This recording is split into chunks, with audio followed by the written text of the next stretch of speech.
किया। केंद्रीय मंत्रिमंडल ने 7वें वेतन आयोग की सिफारिशों को आज मंजूरी दे दी है। इन सिफारिशों के अनुसार 1 करोड़ से अधिक सरकारी कर्मचारियों के वेतन और पेंशन में वृद्धि होगी। आयोग की सिफारिशों को इस वर्ष 1 जनवरी से लागू किया जाएगा।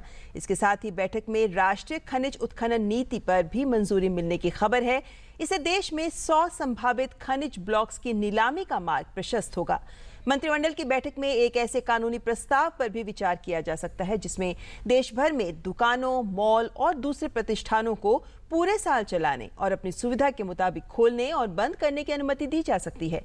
इस मॉडल कानून में रात की पाली में उचित सुरक्षा उपायों के साथ ही महिलाओं को नियुक्त करने की भी अनुमति होगी।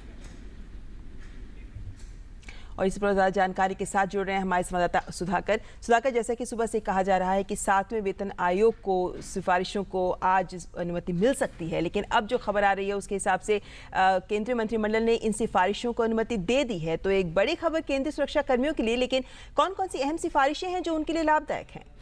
जी बिल्कुल ममता, बहुत बड़ा तोहफा केंद्रीय कर्मचारियों के लिए। और जैसा आप भी बता रही थी, करीब 50 लाख सरकारी कर्मचारी हैं, तो उससे ज्यादा करीब 58 लाख पेंशनर हैं।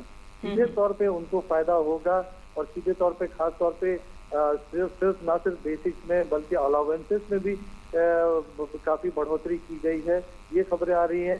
जो ओरिजिनल सिफारिशें थी पे कमीशन की, 7वें वेतन आयोग की, उन सिफारिशों को रिव्यू करने के लिए कमिटीज ऑफ सेक्रेटरीज को भेजा गया था। उन्होंने भी कुछ बढ़ोतरी के प्रस्ताव किए थे, तो कुछ वक्त इंतजार करना पड़ेगा। जो फॉर्मल जो कैबिनेट ब्रीफिंग होती है, हमें ये बताया गया है कि दोपहर बाद वो कैबिनेट ब्रीफिंग हो सकती है, उसमें पूरी जानकारी सामने आएगी। लेकिन ये जरूर कहा जा रहा है कि जो वेतन आयोग की सिफारिशें थी उसके आसपास या उससे कहीं ज्यादा तो निश्चित तौर पर केंद्रीय कर्मचारियों को मिलेगा। साथ ही साथ इसी साल क्योंकि एरियर भी 1 जनवरी से इसको लागू करना है, तो एरियर भी देना पड़ेगा।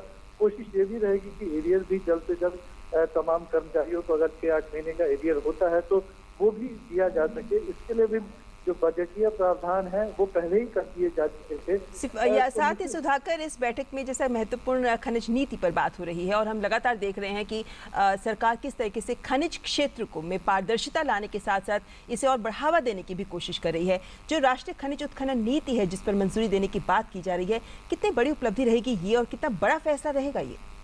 जी बिल्कुल, कोयले के अलावा और जो पेट्रोलियम प्रोडक्ट्स के अलावा जो दूसरे और भी खनिज हैं उनको लेकर ये व्यापक नीति तैयार की गई है। खासतौर पे जो तमाम ब्लॉक्स हैं मिनरल्स के, उनकी ऑक्शनिंग कैसे की जाए, और एक बार अगर ये इस नीति को अप्रूवल मिलने से कम उनकी जो ऑक्शनिंग की जा सकेगी। और इसमें भी सरकार को अगर कहे तो फाइनेंशियली बहुत बड़ा फायदा होने वाला है। सरकारी खजाने में बहुत बड़ी रकम आने वाली है। साथ ही साथ इसको और भी प्रॉपर तरीके से रेगुलेट किया जा सकेगा, ममता, ये जरूर कहा जा सकता है। जी बिल्कुल, लेकिन साथ ही साथ जो कानूनी प्रस्ताव है जो दुकानों को लेकर है, मॉल्स को लेकर है, उस पर भी इंतजार है सबका, क्योंकि सभी जानते हैं कि सरकार की कोशिश ये भी है कि किस तरीके से जो छोटे दुकानदार हैं उनको भी बढ़ोतरी, उनके लिए भी फायदा हो, तो ये भी माना जाए कि समाज के हर वर्ग तक फायदा पहुंचे सरकारी नीतियों का। उसके तहत भी ये जो कानूनी प्रस्ताव है जिस पर बातचीत की जा रही है, जिस पर चर्चा की जा रही है मंत्रिमंडल के फैसलों में, उस पर भी कुछ फैसला आने की उम्मीद की जा सकती है? जी बिल्कुल, इससे संबंधित एक प्रस्ताव आज कैबिनेट के एजेंडे में शामिल था, लेकिन उसके संबंध में अभी खबर ममता तो नहीं आई है। लेकिन निश्चित तौर पे इसके पीछे जो पूरा मकसद था, खासतौर पे जो बहुत बड़ा क्षेत्र है जिसमें रोजगार के बहुत ज्यादा अवसर हैं। अगर 24/7 24 घंटे अगर दुकान, रेस्टोरेंट, मॉल खुले रहते हैं, साल भर खोले जा सकते हैं, तो उसमें बड़े पैमाने पर और लोगों की जरूरत पड़ेगी, रोजगार की संभावनाएं बनेंगी। तो कुछ इस मकसद के साथ एक नया बिल तैयार किया गया था और उम्मीद जरूर की जा रही है कि इसको भी मंजूरी मिल सकती है। लेकिन इसके बारे में आधिकारिक तौर पे अभी कोई जानकारी सामने नहीं आई।